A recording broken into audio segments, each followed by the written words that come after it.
Author of Find Me the Votes, Michael Isikoff. Michael, it's good to see you as we speak again remarkably about Julian Assange all these years later, after those years held up in the Ecuadorian embassy, behind bars in the UK as well, facing potential extradition.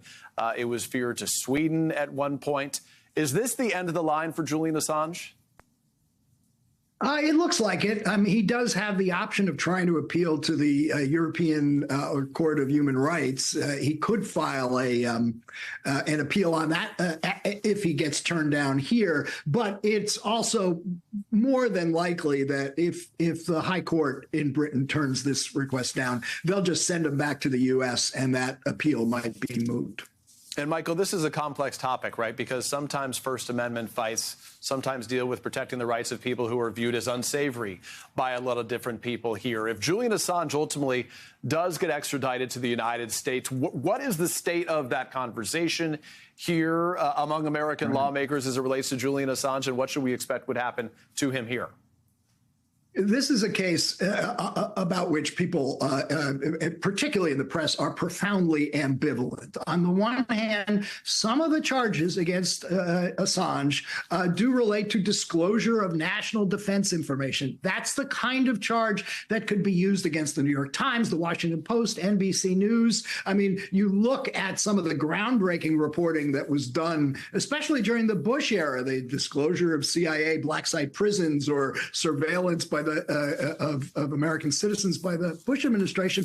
Those were classified documents and information, but won prizes for exposing arguable wrongdoing by the U.S. government. So on the one hand, that's one reason why many of us in the press are ambivalent about these charges. On the other hand, there's also charges against Assange for doing things that most journalists would not do, such as trying to get trying to help Chelsea Manning crack a computer password and inducing her to steal classified documents and give them to him. And also some of the disclosures that Assange made, while it had valuable information, it also had the name of U.S. informants and put their lives at risk. So that's something that a lot of people are uncomfortable defending. So we'll just have to see if he gets brought back to the U.S., which I think is likely at this point, how this plays out, how strong the Garland Justice Department pushes it. They've locked in and they're continuing to argue he should be extradited. So it would be quite a trial in the U.S. if he's brought back.